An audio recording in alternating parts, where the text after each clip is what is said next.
사랑하는 성도 여러분, 오늘은 2015년의 마지막 주일은 송년주일입니다.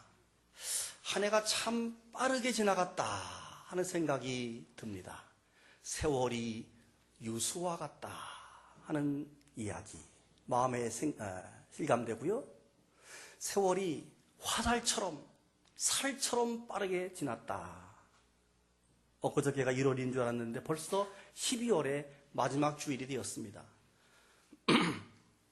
성경에서도 우리의 연수가 70이요 강건하면 80이라도 그 연수의 자랑은 수고와 슬픔뿐이요 신속히 가니 우리가 날아간다 그랬어요.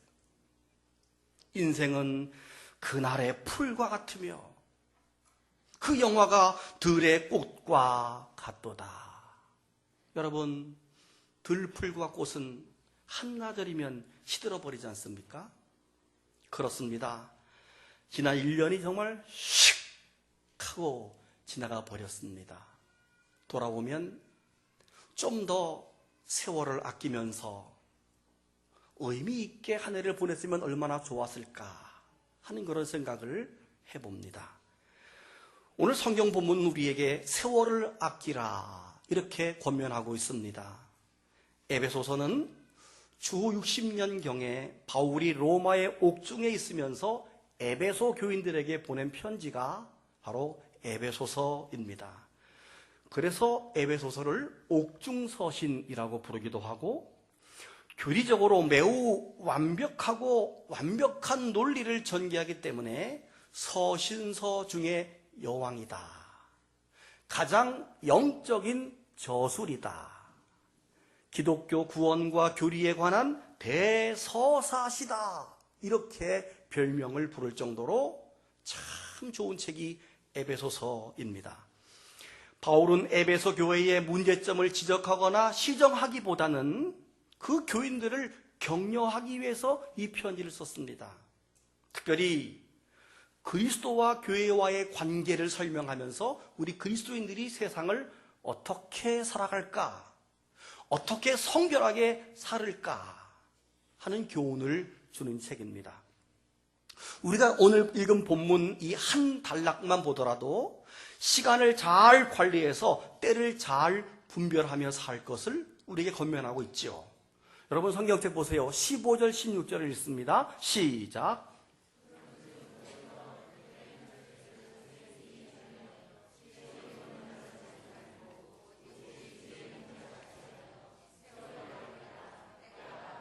아멘. 세월을 아끼지 않는 자는 지혜롭지 못하다, 어리석다 이렇게 말씀하고 있습니다.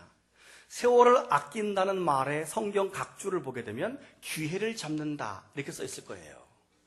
시간이 있을 때, 기회가 있을 때 물수도 써버리지 말고 기회를 잡아라. 내 시간으로, 내 기회로 잡아라 하는 게 세월을 아낀다는 뜻입니다. 때가 악하다 하는 말에도 주석이 있는데 그 날들에는 이렇게 붙어 있을 거예요. 성도들은 마지막 때를 살고 있으면서 그 때가 악하기 때문에 의롭고 진실한 일을 행할 수 있는 기회를 확보하기 위해서 노력해야 된다. 이 말씀입니다. 그렇습니다. 우리 그리스도인들은 재림의 주님이 언제 오신다 할지라도 기름이 준비된 다섯 처녀처럼 준비된 삶을 살아야 됩니다. 또한 나의 개인적 생명이 다해서 주님이 부르실 때 주님, 그래요. 아름다운 소풍을 잘 마치고 제가 여기 돌아왔습니다. 이렇게 말할 수 있는 준비된 삶이 이 본문 속에 세월을 아끼라 요 속에 담겨 있는 내용입니다. 이것을 종말론적인 삶이다 이렇게 말합니다. 헬라어로 흐르는 시간을 크로노스라 그럽니다. 지금도 크로노스가 흘러가고 있어요. 근데 하나님이 나를 부를 때, 내가 하나님 앞에 갈 때 이것을 카이로스라는 단어로 써요. 자, 크로노스가 흘러가고 있습니다. 주님이 언제 오실지 모르는 나를 부르시는 그때 카이로스를 준비하고 사는 삶이 세월을 아낀다 하는 말 속에 담겨 있다는 말이에요. 요즘 100세 인생이라고 하는 노래가 아주 대세입니다. 가사를 소개해 드리겠습니다. 60세에 저 세상에서 날 데리러 오거든 아직은 젊어서 못 간다고 전해라. 70세에 저 세상에서 날 데리러 오거든 할 일이 아직 남아있어서 못 간다고 전해라. 80세에 저 세상에서 날 데리러 오거든 아직은 쓸만해서 못 간다고 전해라. 못 간다고 전해라. 끝이 그래요. 90세에 저 세상에서 날 데리러 오거든 알아서 갈 테니 재촉하지 말라고 전해라. 100세에 저 세상에서 날 데리러 오거든 좋은 날 좋은 시에 간다고 전해라. 아리랑 아리랑 아라리요 아리랑 고개로 넘어간다. 2절 80세에 저 세상에서 또 나를 데리러 오거든 자존심 상해서 못 간다고 전해라. 참 죽는데도 이유가 있어요. 90세에 저 세상에서 또 데리러 오거든 알아서 갈 텐데 또 왔냐고 전해라. 100세에 저 세상에서 또 데리러 오거든 극락왕생할 날을 찾고 있다 전해라. 150세에까지 살겠다는 거예요 지금. 150세에 저 세상에서 또 데리러 오거든 나는 이미 극락세계에 와 있다고 전해라. 아리랑 아리랑 아라리요 우리 모두 건강하게 살아요. 노인들에게 즐거움을 주니까 참 좋은 노래예요. 근데 가만히 보면 이 노래 참 건방져요. 하나님 부르실 때 주님 좀만 더 살다 갈게요 이것도 아니고 못 간다고 전하라고 자기가 말도 안 해요. 아래 거 시켜서 전해달래. 그래서 하나님이 천사를 보냈어요. 안 통한다 전해라. 우리가 못 간다고 해도 안 통한다 전해라. 이렇게 하나님이 천사를 보냈다고요. 차라리 못 간다고 전해라가 아니라 세월을 아끼며 사는 것이 훨씬 지혜롭다는 사실을 믿으시면 다 같이 아멘. 우리는 오늘 송년주일에 세월을 아끼라 하는 말씀을 대하면서 내가 지난 1년 365일 52주를 어떻게 살았는가 한번 오늘 말씀에 비추어서 돌아보았으면 좋겠습니다. 먼저 질문합니다. 첫째, 성령 충만하게 살았는가 하는 질문입니다. 따라합시다. 성령 충만하게 살았는가? 여러분 성경 17절 18절 읽습니다. 시작.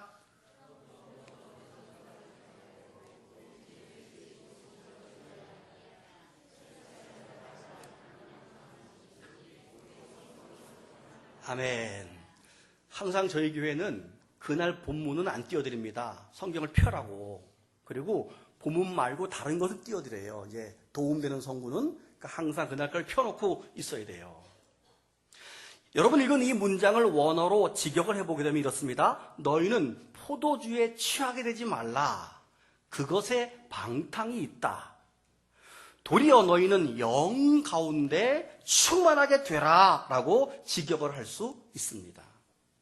술에 취하고 방탕한 것을 어리석은 것이다 이렇게 말씀하고 있는 겁니다. 동시에 그것은 주님의 뜻이 뭔지도 모르고 사는 어리석은 삶이다 이렇게 말씀하는 겁니다.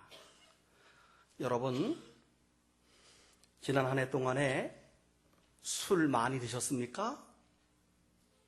요즘은 기독교인들도 술을 많이 먹어요. 집사님 정도는 대놓고 먹고 그러더라고요. 요즘 교회에서 술 먹지 말라고 설교를 하면 젊은이들이 저 교회 고리타분하고 저 목사님 감각 없다고 교회를 떠난대요. 통계적으로. 요즘 교회에서 술 먹지 말라 설교하면 안 된대요. 떠나지 말아요. 그런데 제가 볼 때 가끔은 젊은이들이 술을 너무 많이 만취해가지고 자기 몸을 가누지 못하고 막 비틀비틀거리면서 쓰러지는 모습을 볼 때 제 마음이 너무 아파요. 어떻게 소위 필름이 끊을 때까지 먹을 수 있을까? 내 아들이 저러면 어쩌지? 우리 교회 청년들 저러면 어쩌지? 이런 생각이 마음에 들어요. 통계적으로 우리나라가 1년 동안 마신 술을 19세 성인으로 나눠보게 되면 1인당 평균 소주를 71병을 먹었어요. 지난해. 맥주를 140병을 먹었습니다.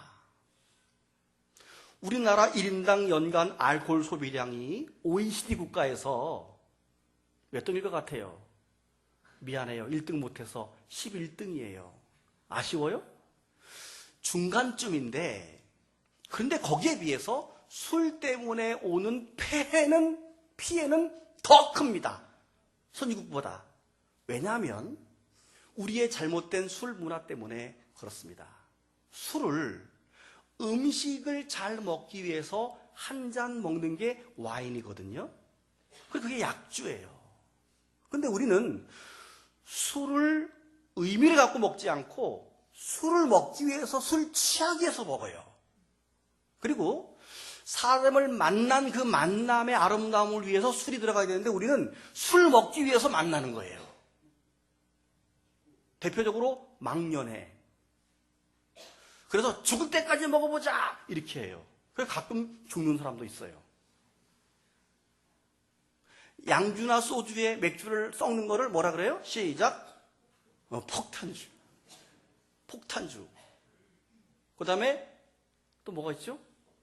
돌려서 먹는 거 돌림주.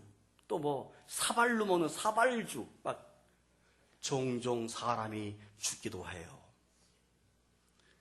여러분 성경에 폭탄주 먹지 말라는 말이 나올까요? 안 나올까요? 나와요. 소개해 드릴게요. 먼저 잠언서 23장 20절. 술을 즐겨 마시는 자들과 고기를 탐하는 자들과 더불어 사귀지 말라. 술 취하고 음식을 탐하는 자는 가난해질 것이요. 잠자기를 즐겨하는 자는 헤어진 옷을 입을 것이다. 그 다음, 재앙이 왜 생기냐? 근심이 왜 생기냐? 분쟁이 왜 생기냐? 원망이 왜 생기냐? 까닭 없는 상처가 왜 생기냐? 붉은 눈이 왜 생기냐? 술에 잠긴 자에게 있다. 술 취해서 그렇다는 거예요. 그 다음에 혼합한 술, 이게 뭐예요? 폭탄주예요. 하나님이 다 알았어요. 옛날에 폭탄주 마시는 거를. 혼합한 술을 구하러 다니는 자에게 있다 그랬어요. 그러니까 술을 먹으면 재앙이 오고 근심이 생기고 분쟁이 생기고 원망이 생기고 까닭 없는 상처가 생기고 이런 거예요. 31절 포도주는 붉고 잔에서 번쩍이며 순하게 내려가나니 너는 그것을 보지도 말지어다. 32절 그것이 마침내 뱀같이 물 것이요 독사같이 쏠 것이다. 33절 또 내 눈에는 괴이한 것이 보일 것이며 술 취하면 눈에 보이는 게 없다는 거예요. 헛것이 보이는 거예요. 용기가 백배해져요. 그 다음에 내 마음은 구부러진 말을 할 것이며 다 나오라 그래. 그러면서 막 그가 구부러져요. 야야야야 다 나오라 그래. 성경에 나오잖아요. 하나님이 다 알아요. 너는 바다 가운데 누운 자가 될 것이며 돛대 위에 누운 자가 될 것이며 길바닥에 꽉 누워서 다 나오라 그래. 성경에 나오잖아요. 내가 스스로 말하기를 사람이 나를 때려도 나는 아프지 않다. 안 아파? 술 먹은 사람. 나를 상하게 해도 내게 감각이 없도다. 더 중요한 거, 내가 언제나 깰까 다시 술을 찾겠다. 아침에 해장술 말하는 거예요. 옛날에도 혼합한 술을 먹었습니다. 폭탄주를 먹었습니다. 지금과 조금 달리 옛날에 술 제조하는 사람들이 술을 많이 먹게 하기 위해서 술에다가 향료를 집어넣습니다. 향료. 그래서 술을 막 끝없이 먹게 만드는 게 옛날에 폭탄주 혼합한 술이에요. 사랑하는 여러분, 오늘 본문에서 중요한 게 있습니다. 술 취함과 방탕함의 반대 개념에 우리는 주목해야 됩니다. 즉, 오직 성령 충만으로, 오직 성령으로 충만함을 받으라. 이 말이 주목해야 돼요. 이 말이 중점이에요. 우리가 얼마나 허랑방탕한 생활을 버리고 성령 충만한 삶을 살았는가를 돌아보라는 것입니다. 그래서 술 취함과 성령 충만을 대조법을 써서 술 취한 게 초점이 아니라 성령 충만하라고 우리에게 말하고 있는 겁니다. 여러분 잘 보세요. 내가 세상의 술로 충만하면 성령이 들어올 자리가 없어요. 그렇죠? 왜? 성령의 세상의 술이 충만하니까. 세상을 사랑하고 세상을 좋아하고 세상 것을 좋아하니까 하나님이 들어올 틈이 없어요. 근데 반대로 내가 성령으로 충만하면 세상 것이 들어올 틈이 없어요. 아멘. 그래서 술 취하지 말고 반대로 성령 충만해라고 오늘 본문은 우리에게 말하고 있는 것입니다. 사랑하는 여러분, 지난 한 해 동안에 내가 세상 술에 더 많이 취했었는지 아니면 성령의 술에 더 충만했었는지 자신에게 질문해 보시길 바랍니다. 나 성령 충만하게 살았는가? 질문해 보십시오. 두 번째 질문, 찬송과 감사로 살았는가? 시작. 성경 19절을 보세요. 19절, 20절 시작.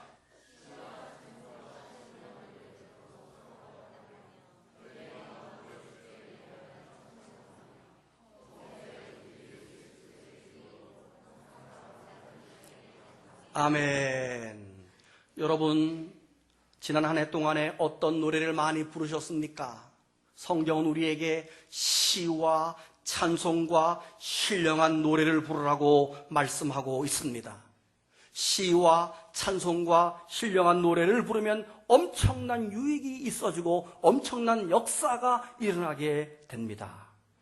노래는 인생의 한과 소망을 고루 악보에 담은 예술이다 하는 말이 있어요.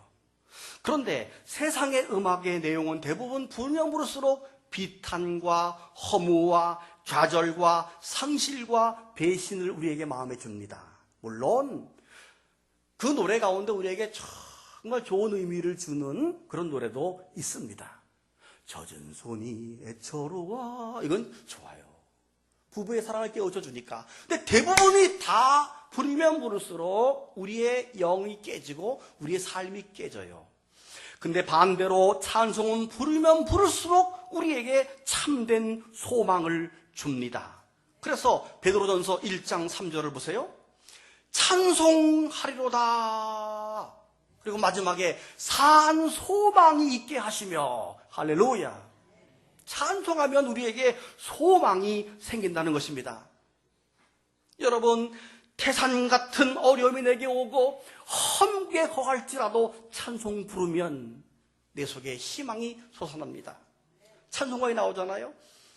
태산을 넘어 험곡에 가도 빛 가운데로 걸어가면 주께서 항상 지키시기로 약속한 말씀 변치 않네. 하늘의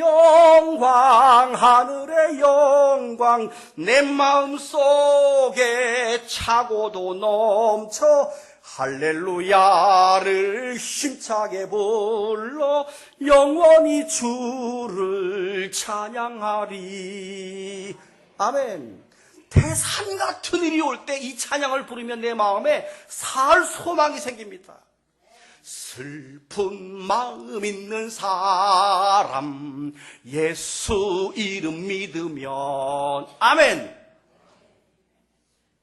우리가 거처하는 집이 초막 같을지라도 높은 산이 거친 들이 초막이나 궁궐이나 내 주 예수 모신 곳이 그 어디나 하늘나라. 할렐루야. 여러분, 우리가 찬송을 하지 않았기 때문에 내 마음속에 근심이 오고 걱정이 오고 우울증이 오고 힘든 일이 생기는 것이죠. 찬송을 해보십시오. 소망이 생긴다는 사실을 믿으시길 바랍니다. 찬송을 부르면 소망이 생기고 이어서 감사가 생깁니다. 그렇구나. 감사해야지. 찬양을 부르면 부를수록 소망과 감사가 넘치게 되는 것입니다. 그래서 찬송을 많이 부른 사람 치고 신앙이 흔들리거나 넘어지거나 자꾸 위축되는 경우가 없습니다. 반대로 찬송하지 않기 때문에 우리의 신앙이 시들시들해지는 거예요. 성령 충만하지 못한 이유가 찬송하지 않기 때문에 그래요. 주일날 교회에서 찬송할 때 입만 달싹거리면 안 돼요, 여러분. 한 곡을 부를 때 몸이 뜨거워져야 돼요. 뜨거워야지. 오늘 장로님 기도할 때, 성가대가 찬양할 때 성령 충만한 찬양을 하게 해달라고 그랬어요. 여러분이 그런 마음으로 찬양할 때 그냥 쓰나미 같은 성령의 역사를 내보낸다는 마음으로 찬양을 하시기 바랍니다. 그렇게 하고 있어요. 너무 은혜스러워요. 찬양에는 소망과 감사가 있음을 믿으시길 바랍니다. 나는 한 해 동안에 얼마나 찬송을 많이 부르고 살았는지 질문해 보십시오. 마지막 세 번째 질문합니다. 사랑하고 복종하며 살았는가? 시작. 여러분 성경 21절 읽습니다. 시작. 아멘. 이 21절은 거기서 끝이 아니라 사실은 그 이하 22절부터 뒤이어 6장 9절까지 쭉 연결되는 구절이고 앞에 머리 구절이에요. 21절은. 그래서 22절을 보면 아내들이여 자기 남편에게 복종하라 라고 말했죠. 25절 보세요. 남편들은 아내 사랑하기를 그리스도께서 교회를 사랑하심 같이 하라 그랬어요.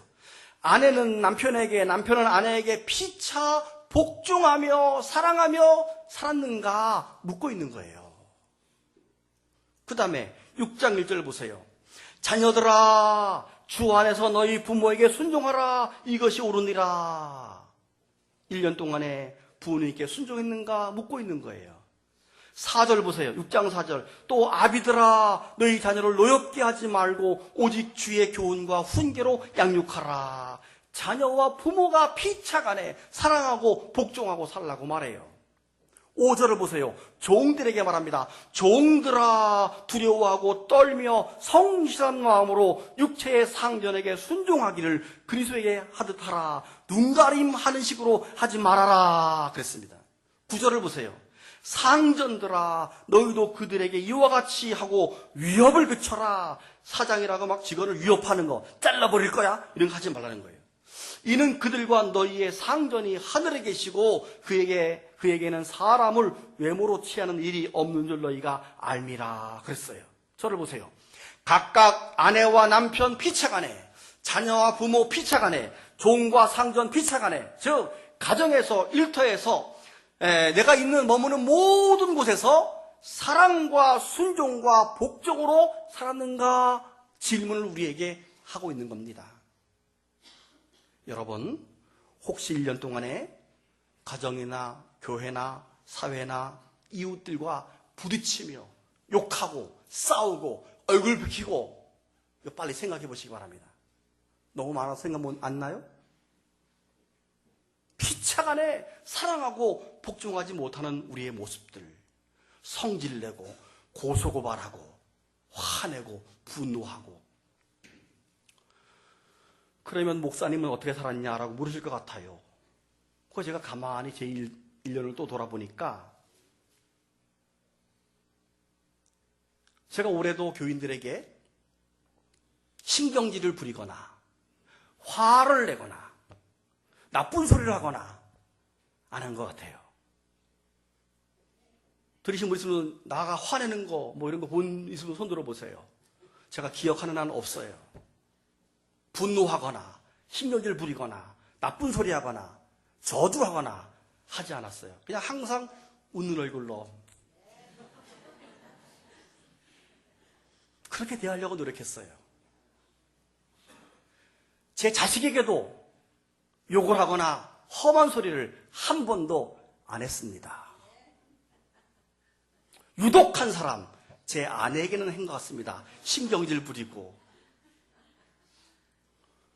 제가 아는 타교회 어느 장로님이 계신데 저와 함께 문학 활동을 하는 장로님인데 일평생 교회의 장로요, 일평생 학교 교단에서 아이를 가르친 바른 생활의 사나이, 아주 정말 바른 그런 성품의 장로님이에요. 제가 하루는 장로님께 여쭈었어요. 장로님, 권사님하고 한 번도 안 싸우셨지요? 그러니까 5초 동안 말씀 안 하시다가 맨날 싸워요. 맨날 싸운대. 뭐 그렇게 안 맞는 게 많은지 모르겠어요. 아, 부부는 그런 것이구나. 그래서 내 마음에 위로가 되더라고. 여러분, 올해도 우리가 우리의 삶을 돌아보면 많이 싸우고 신경질을 부리고 화를 내신 분들, 내년에는 화내지 마십시오. 누군들 화 못 내는 사람 있습니까? 화내지 말고 부드럽고 온유하고 내가 가는 그곳에 사랑이 생기고 평화가 생길 수 있도록 그렇게 사시기를 바랍니다. 오늘은 우리 모두가 1년을 뒤돌아보는 송년주일입니다.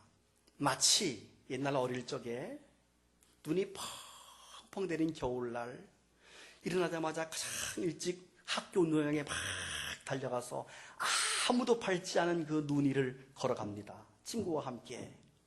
야, 누가 똑바로 걸어가나 내기하자.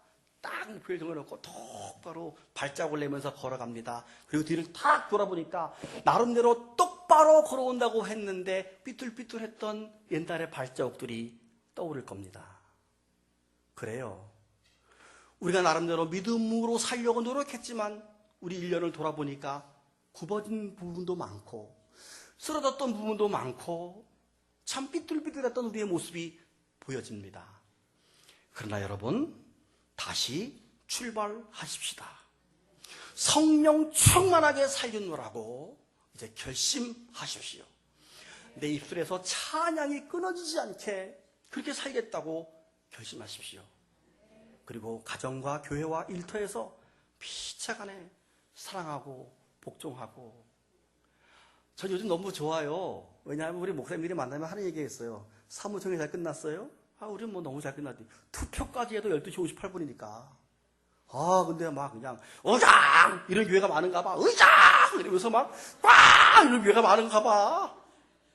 나는 생전에 보질 못해가지고 그런 거를. 우리 그냥 다 너무 은혜스럽고, 얼마나 행복하고 좋아요. 싸움이 없고, 평안함이 없고, 할렐루야. 눈 감고 묵상합시다.